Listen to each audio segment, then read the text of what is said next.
ఆంధ్రప్రదేశ్ రాజకీయ క్షేత్రంలో గత కొద్ది రోజులుగా ప్రకంపనలు సృష్టిస్తున్న తిరుమల లడ్డూ వ్యవహారం ఇప్పుడు ఒక అనూహ్యమైన మలుపు తిరిగింది. అసెంబ్లీ వేదికగా ఉప ముఖ్యమంత్రి పవన్ కళ్యాణ్ ప్రదర్శించిన దూకుడు అధికార పక్షాల మధ్య మాటల యుద్ధాన్ని పతాక స్థాయికి చేర్చింది. అయితే ఈ మొత్తం వ్యవహారంలో పవన్ కళ్యాణ్ సంధించిన విమర్శలు కేవలం ఆరోపణలకే పరిమితం కాలేదు. గత ప్రభుత్వ హయాంలో జరిగిన తప్పుదాలను ఎండగడుతూనే ఆయన ఒక నైతిక విజయాన్ని సాధించే దిశగా అడుగులు వేశారు. వైఎస్ జగన్మోహన్ రెడ్డి నేతృత్వంలోని గత ప్రభుత్వం హిందూ ధర్మం పట్ల వివరించిన తీరును తప్పు పడుతూ పవన్ కళ్యాణ్ చేసిన వ్యాఖ్యలు శాసనసభ సాక్షిగా ఒక సంచలనం సృష్టించాయి. అపవిత్రమైందని భావిస్తున్న ప్రసాదం విషయంలో పవన్ కళ్యాణ్ చూపిస్తున్న ఆవేదన వెనుక ఒక బలమైన రాజకీయ వ్యూహం దాగి ఉందనేది స్పష్టమవుతుంది. జగన్మోహన్ రెడ్డికి రాజకీయంగా ఇది ఒక గడ్డు కాలమని చెప్పవచ్చు.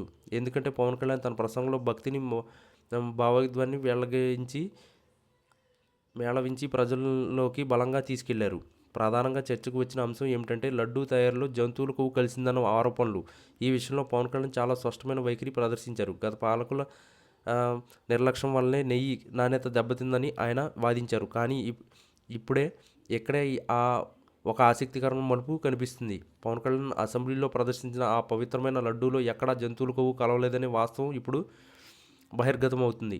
ఇది కేవలం నెయ్యి స్వచ్ఛతకు సంబంధించిన విషయం మాత్రమే కాదు, పవన్ కళ్యాణ్ పట్టుబట్టిన ధర్మరక్షణ పోరాటానికి నిదర్శనం. భక్తుల మనోభావాలను దెబ్బతీసే విధంగా గత ప్రభుత్వం వ్యవహరించిందని నిరూపించడానికి ఆయన ఈ లడ్డూను ఒక సాక్ష్యంగా చూపారు.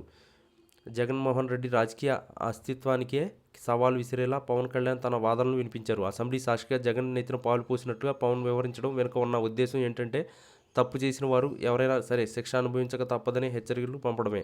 తిరుమల పవిత్రతను కాపాడడంలో కూటమి ప్రభుత్వం చిత్తశుద్ధితో ఉందనే విషయాన్ని పవన్ కళ్యాణ్ తన మాటల ద్వారా చేతల ద్వారా నిరూపించారు. జంతువుల కొవ్వు కావాలని స్వచ్ఛమైన లడ్డును ప్రసాదం అందించడమే తమ లక్ష్యమని ఆయన చాటి చెప్పారు. ఇది ఒక రకంగా జగన్మోహన్ రెడ్డికి రాజకీయంగా పెద్ద ఎదురుదెబ్బ అనే చెప్పాలి. ఎందుకంటే పవన్ కళ్యాణ్ తన ఆరోపణలు కేవలం గాల్లో చేయలేదు, సాక్ష్యాధారాలతో సహా సభలో ప్రవేశపెట్టి ప్రత్యర్థిని ఆత్మరక్షణలో పడేశారు. ఈ లడ్డు వివాదం ఆంధ్రప్రదేశ్ రాజకీయాల్లో కొత్త సమీకరణాలు దారితీస్తుంది.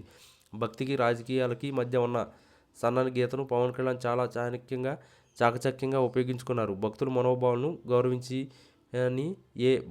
ప్రభుత్వమైన పతనమవ్వక తప్పదని ఆయన పరోక్షంగా హెచ్చరించారు. ఈ మొత్తం ఉదాంతంలో పవన్ కళ్యాణ్ ఒక ధర్మకర్తలా వ్యవహరించి జగన్మోహన్ రెడ్డి చేసిన తప్పులను ఎండగట్టారు. అసెంబ్లీ సాక్షిగా జరిగిన ఈ చర్చ రాష్ట్ర వ్యాప్తంగా చర్చనీయాంశమైంది. పవన్ కళ్యాణ్ చూపిన ఈ తెగింపు హిందూ సమాజంలో ఆయన పట్ల ఉన్న గౌరవాన్ని మరింత పెంచింది. జంతువులకు అనే ఆరోపణ వచ్చినప్పుడు దాన్ని నిశ్చితగా పరిశీలించి అసలు నిజాలను వెలికితీసే ప్రయత్నం చేయడం ఆయన నిబద్ధతకు నిదర్శనం. జగన్ ప్రభుత్వ హయాంలో జరిగిన అక్రమాలను బయటపెట్టడమే కాకుండా భవిష్యత్తులో ఎలాంటి అపవిత్ర